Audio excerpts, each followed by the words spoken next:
लेकिन ये एक ऐसा टर्म है ना जो बहुत ज़्यादा नेगेटिवली साउंड करता है. लाइक जनरली 12th तक हम लोग फेल नहीं होते. Then when we enter into CSEE उसमें भी maximum of the students pass हो जाता है because the passing criteria is not that difficult. But when we enter into executive और जब बच्चा उसमें फर्स्ट टाइम फेल होता है तो बहुत ज़्यादा हर्ट होता है, राइट? ईगो पर आता है ना आपके.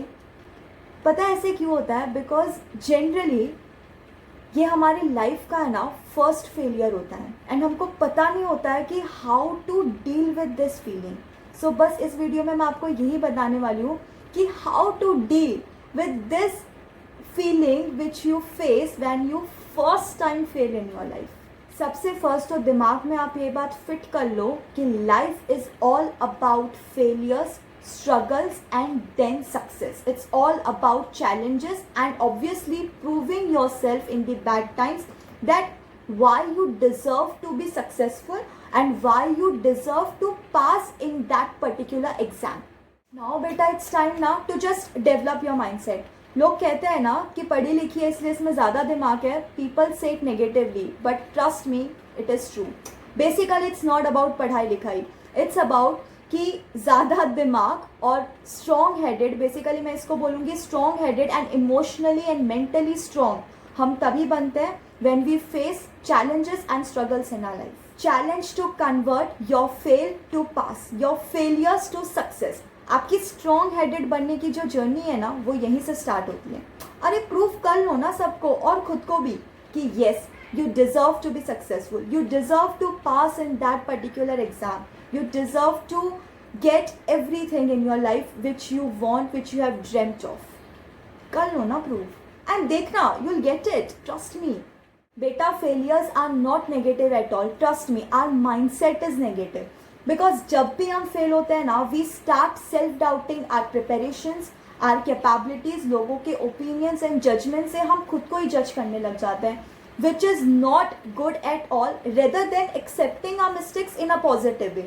कि हाँ मैंने इस बार अच्छी तरीके से मेरी पढ़ाई नहीं हो पाई थी या मेरे रिविजन्स प्रॉपर नहीं हुए, या येस एक्सेप्ट इट ना कि येस मेरे कुछ चैप्टर्स स्किप हो गए जो मैं नेक्स्ट अटेम्प्ट में ध्यान रखूँगी, या चलो मेरी प्रिपरेशन तगड़ी थी, रिविजन्स तगड़े थे बट मैं उन 3 आवर्स में पेपर लिखते टाइम मैं पैनिक कर गई. तो ये चीज़ आपने नेक्स्ट टाइम से ध्यान रखनी है because exam is all about your preparation and obviously managing that 3 hours in the exam hall. वो बहुत ज़्यादा ज़रूरी होता है. तो कहीं पर भी अगर आपने कुछ गलती कर ली या आपसे कुछ मिस्टेक्स हो गई, बिकॉज वी आर ह्यूमन्स, कहीं से भी आपकी कोई मिस्टेक हो गई है कहीं पर भी, accept it in a positive way. And acceptance का मतलब ये नहीं है कि आप सब जगह पर जाकर ढिंढोरा पीटो कि हाँ भाई मेरी गलती हो गई, मुझसे मिस्टेक हो गई, मैंने ये चैप्टर नहीं पढ़ा था या मैंने परफेक्ट रिविजन्स नहीं किए थे. बिकॉज अगर आप लोगों के सामने जाकर इस तरीके से अपनी मिस्टेक्स को वर्ड्स में एक्सेप्ट करने लगोगे ना तो वो लोग अगेन आपको डीमोटिवेट करेंगे कि देखा मैंने तो पहले ही बोला था कि तुझसे ये गलतियाँ हुई हैं. वो they will again start demotivating you because they will not understand कि आप ये किस माइंडसेट से बोल रहे हो, किस इंटेंशन से बोल रहे हो.